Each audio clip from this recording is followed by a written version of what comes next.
Hi everyone, welcome to the special Women's Day session. First off, if you're joining this call while multitasking, maybe stirring the dal, answering emails, or chasing a toddler, trust me, we see you and we salute you. I am Dr. Diana Henry Selvaraj, lead clinical consultant at STAR, and I am your host for today. Today, we're tackling the biggest question every woman has asked herself at some point. How on earth can I balance it all without losing my mind? Should I be superwoman? Should I have an army of clones? Or should I just quit everything and live in the mountains? It's tempting, right?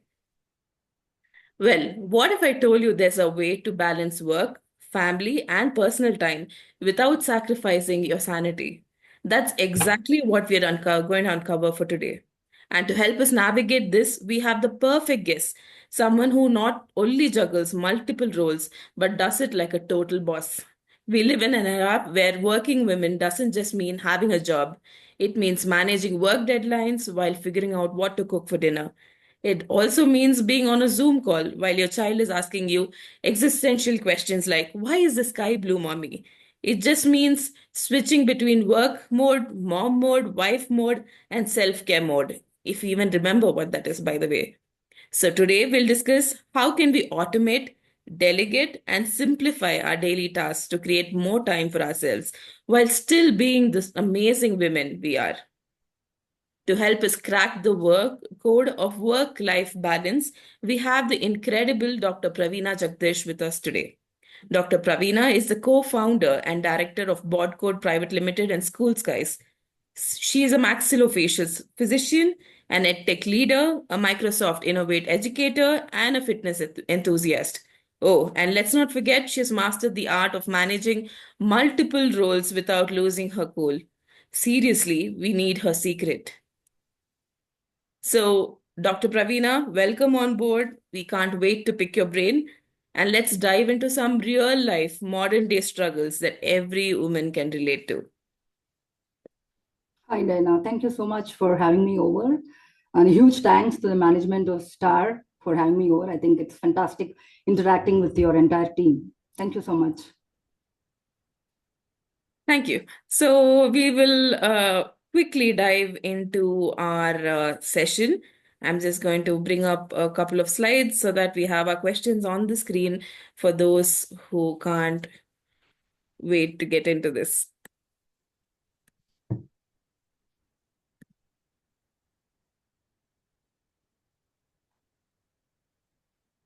Okay. So, the first and foremost question, the lunch dilemma. So the question here is between deciding what to make for lunch, picking your child up from school, how do we still give our best at work?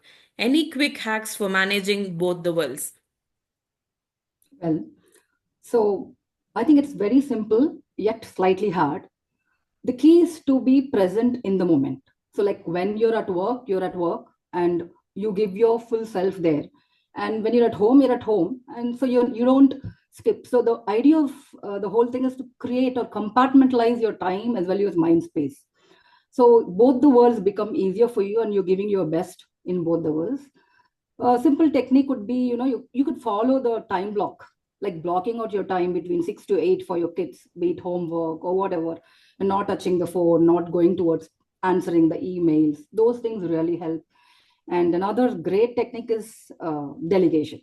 Hmm. So you have to give that master stroke of delegation, even if it means that the other person is not going to do a good job as much as you could. Like, for example, if you're delegating teaching your kid, and if that job is going to be given to your spouse, so you can be sure that he will be teaching science for the computer science exam. And that's okay, because that's his journey, because they have to figure it out as father and daughter. And so if we don't give them that space to make mistakes, then you will be overstepping. So if you take into account this time blocks and delegation, and if you stay present, like, it's a yoga technique, stay in the present moment, I think a lot of things will get sorted. That was beautiful, Dr. Praveena, and I totally relate with the teaching them computer science for the science exam. So, going to the next question, what are some time-saving hacks? So, if you had just 30 minutes in the morning to get things done, what is the smartest way that we can use this time? 30 minutes is a good time. I don't know what you should do, but I can tell you very well what you should not do. One is scrolling on the phone. That's definitely a no. Other is unnecessary distraction and trying to figure out your life problems in the 30 minutes, like worrying, having deep conversations either with your spouse or with kids. So you don't any of this.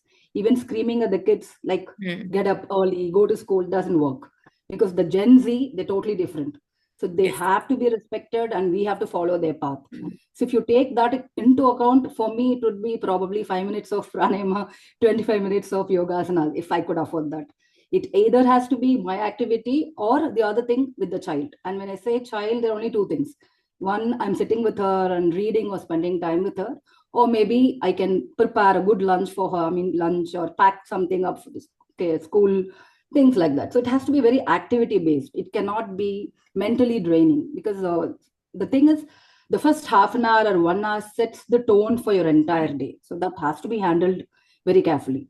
So I would just do this. Amazing. So how does your usual 30 day look like? 30, first 30 minutes in a day look like? Most of the time it's like I'm trying to do like 5 to 10 minutes of breathing because that cools me down, because the next step is to go into my kid's room and wake her up, which never happens. Like it takes a long time, and it took some time for me also. So Okay. now I'm like a little more patient and more lenient, and it's okay if she doesn't go to school 3 days or 2 days. Nothing's going to happen. So I'm chilled out. That part is taken care. And then it's like, the packing her off or things like that. After that, it's going to be my routine. And sometimes if the kid is on her own, then I take care of my work.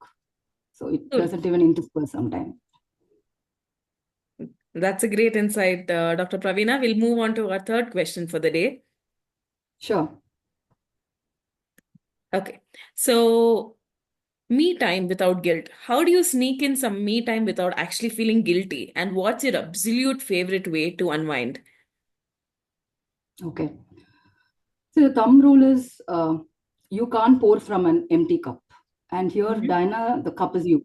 So Mm-hmm. you need to feel full, you need to feel happy. And it's not anymore a selfish act. It's more of an essential thing today.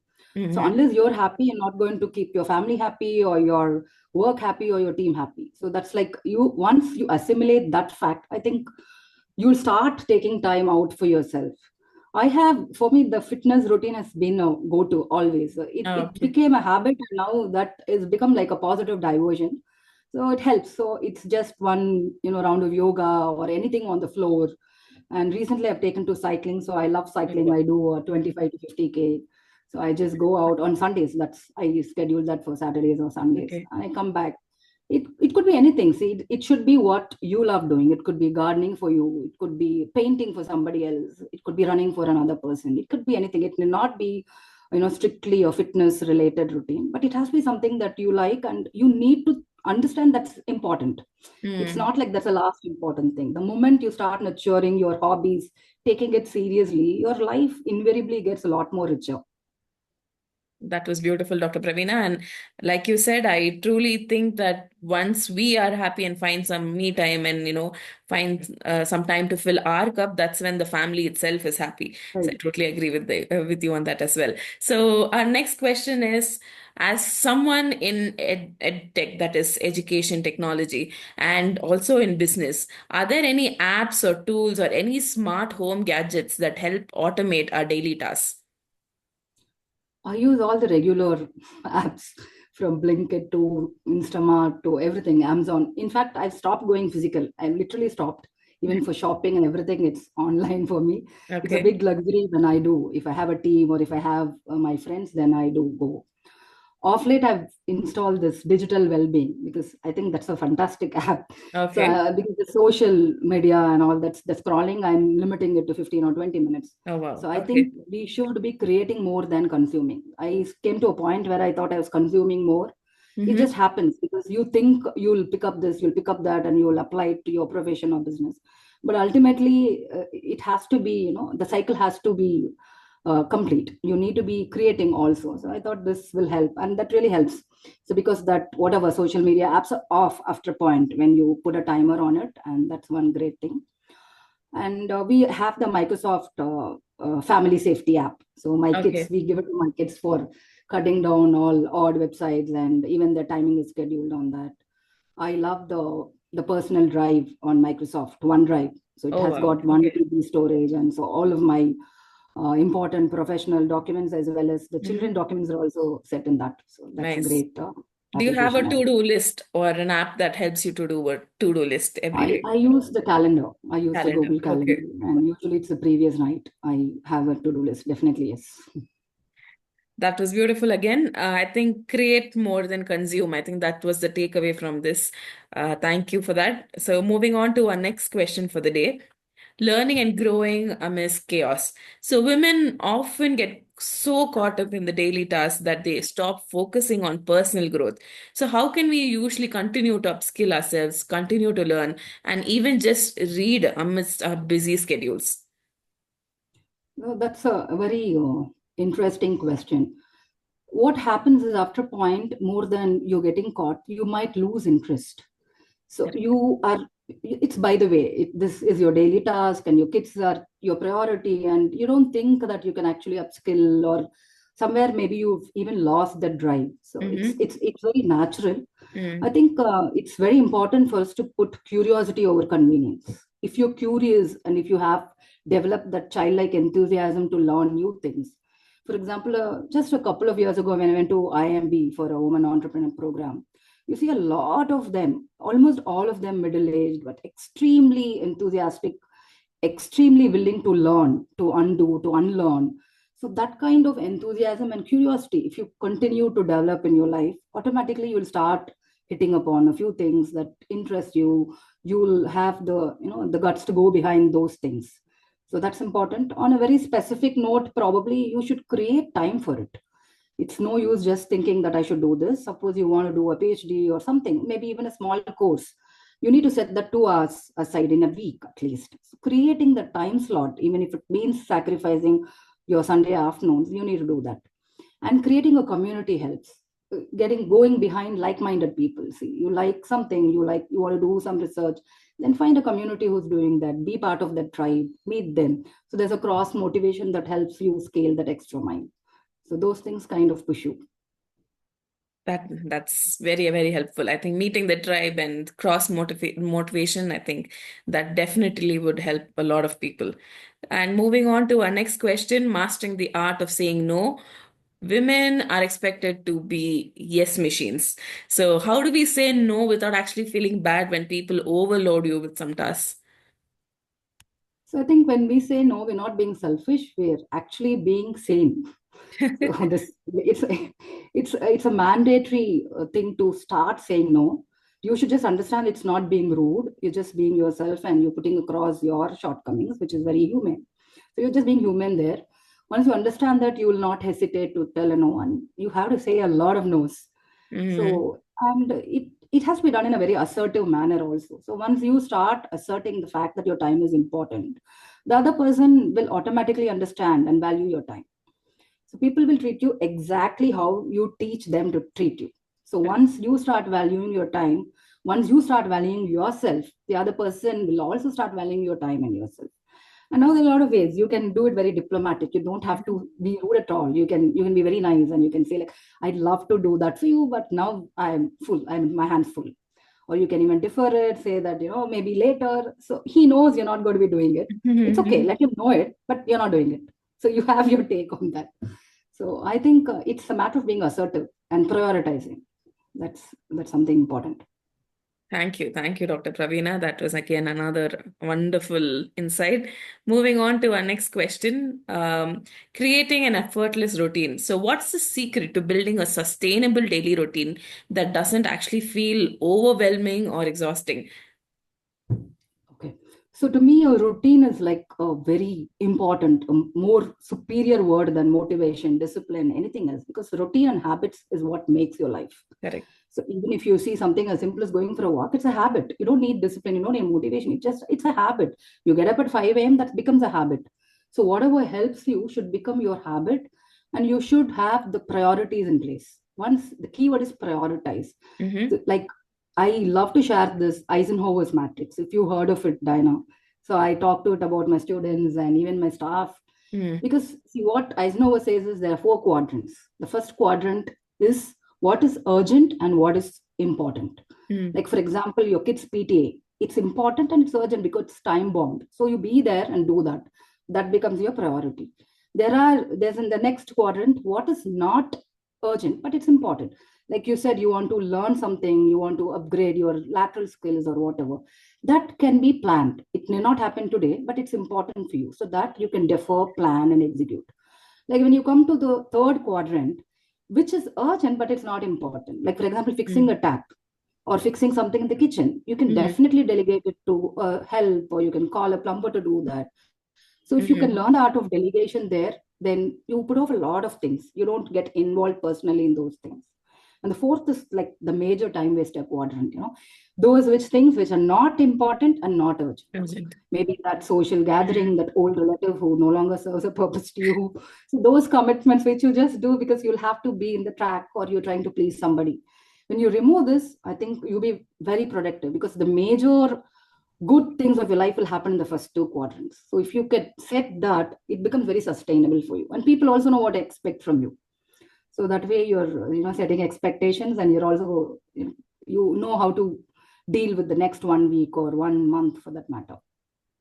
Great, great. So yeah, like you said, any new habit I think should take just 2 weeks of constant, doing and repeating that habit for us to actually get into that habit. So yes, I do agree with that. Moving on to our eighth question for today, cutting out time wasters. What's the one thing that most women waste time on, and what should they stop doing immediately? Apart from shopping, I should say. But then yes, on a serious That's note, yes. therapy. On a serious note, I think worrying or overthinking. So I think we women, we invariably tend to overthink. We worry for our family, for the kids, and that's a huge time waster because it brings down your spirit. In Mm. short, you expect the worst. You have the negative bias. So when something is happening, think of all the things that can go wrong in that project, or in even anything. It could be personal also, or it could be a relationship. What if this happens? What if this fails? I think that's something that you completely remove, because it's a very natural thing that we have a negative bias when we start, when we do things. If you can capture that fear and put in a lot of faith or hope, prayer, just trying to believe in something more superior than what you are. It could be anything. It could be God. It could be a superpower. It could be your yoga guru, anybody. But if you could believe and cut out your worry time, then I think you'll do great. So that's Wonderfully said. something you Yes, should I stop. think time wasted on worrying is, I think, the most. Yes. Yes, yes. So moving on to our next question for today, the career versus family dilemma. So many women hesitate to take on leadership roles, fearing that they won't be able to balance it with their family life. So what would you like to say to people like this?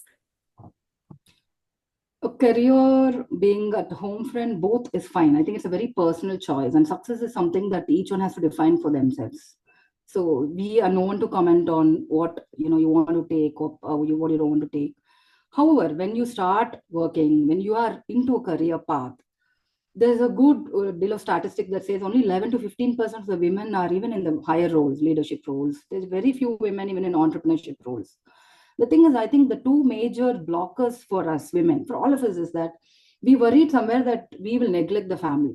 See, like most of us are very born to be nurturers. So we want to nurture our elders, we want to nurture a family. We worried, we have the guilt. So that's one thing. So the simple thing to fix that would be to get everybody's confidence. So they should feel your success, it's their success. So be so good with people. That's a non-negotiable. Your mother-in-law, your mother, your secondary help, they should be like part of your family. They should be cutting cake for you when you get that promotion. They should be, clapping home when you come home with a hike or whatever small things. They should be part of your team. They should want to see you grow. So it's a non-negotiable. Be so much, you should be a people person. So that's, and creating that support system can help. Correct. So if you could take that support system, it's great. The next thing is the fear of failure. Like that's huge. It's huge. It's a human thing to have the fear of failure. It's even larger for women because we feel we've let down somebody. We're so self-critical actually. So we haven't done this. We've also missed our time with kids. The Hmm. at least so we have that kind of thinking to ourselves. which may not be a very practical way of thinking. Very, in fact, very late I learned to normalize failures in life, to Mhm. mitigate failures and normalize it. No, see, you have to go with a project mindset. See, this Mhm. is a project. This job is a project. The career is a project. Even your titles. So don't validate yourself with your doctors or whatever XYZ titles. It's there. It's good for you, and you're performing and giving your best. If it happens, it's great. If it doesn't, you still grow in leaps and bounds. So your growth as a person, as a woman, is not going to come down. So Mhm. you take life as small projects. You keep trying, and suddenly you see like everything becomes a little easy. I mean, I'm not going to be afraid of what who thinks or whether I'm failing or whether I'm jumping from one thing to other. So you be more easy with change, more easy with encountering failures or rejections, refusals. All of this will be part of it because it's a UKA world. Nothing is permanent, and there's nothing like I'm going to be here and this is my be all and end all, and I'm going to retire here. Correct. So Yeah. having the transitional mindset, having an open mindset, that will give you one kind of what to say confidence to take up newer challenges.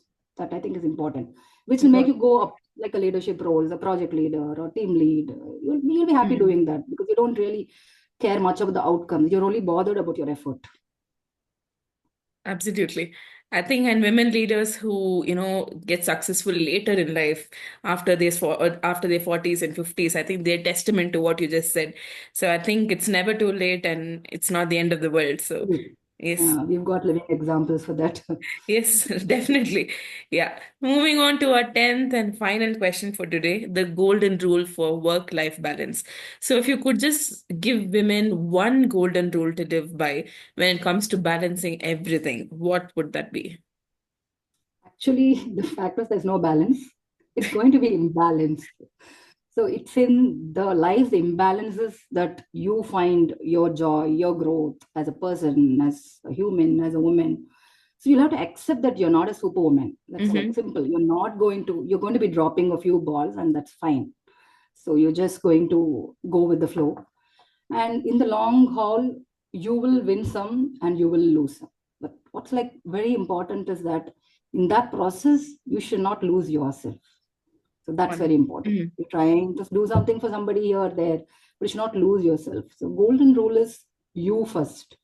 Put yourself first and be your own cheerleader. So everything else will fall into place. I think that's a golden rule. Beautiful, beautiful, Dr. Praveena. So, if you had to, I know this is not part of the question and answer, but if you just had to summarize everything and just tell women what you think in terms of work-life balance and what they should do, just summarizing everything that you just said, what would that be? I think first we'll have to be extremely grateful, for being a woman, that in an urban society, for being given the opportunities. For example, if you take the Star Crew, I think they're fantastic. They're guardians of health. So they're doing a fabulous job. So even to get to that, not many are there. So if you start with the happiness, the joy, and the pride of being the woman, and then you follow the path of, where you put yourself first.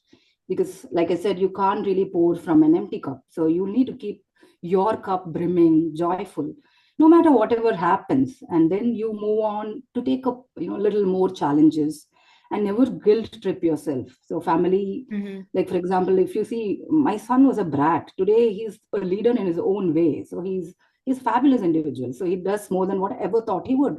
So all the worrying that I did was of no use. So Mm-hmm. in that case, if you can just understand that children will have their own path, you can't lay the road for them. You only have to show them the path and they'll follow their path. And so if you could prioritize your likes, your dislikes, and if you're not afraid to voice your ambitions, your happiness, if you think that it's essential to put yourself first, to go behind what excites you, to take reasonable amount of risks in life, to change, to be resilient, and then get back up and ask for help. Seek help from your family, your spouse, your in-laws, whoever it is. Ask for help. 90% of the time you'll get it. So Definitely. that's a easy one to do. And if you could keep going without worrying or overthinking, I think you'll have a fantastic life. You may not achieve great things or big things in life, but at least you're a woman of your who led a life in the way that was happy and Mm. cherishable for you. So tomorrow, when your daughter grows up and when she looks up to you, she'll stand tall and she'll live her life in a way that makes her proud. So that Yeah, I should think be that's your the real goal. win. Yes. So you'll have to take it easy and yet take up more challenges. Thank you, Dr. Praveena, for beautifully summarizing everything. You've given us some beautiful insights. I think every woman who's listening to this will go back with at least one game-changing idea to implement. To all the amazing women out there, here's my final message. Stop trying to do it all like Dr. Praveena just said. Instead, do what truly matters. So automate what you can, delegate without guilt, and always make time for yourself because you deserve it. A huge thank you to Dr. Praveena for being with us today and to everyone who joined. Let's continue supporting each other, not just on Women's Day, but every single day. Now go ahead, take a break, sip that coffee, or just breathe. You have earned it. Thank you, Dr. Praveena. Thank you, Hoping to doctor. see you Thank you again so soon. much. Happy Women's Day to all the You incredible too, women you out too, there. you too, Thank you. Dr. Praveena. Thank you, thank you. Bye bye. Bye.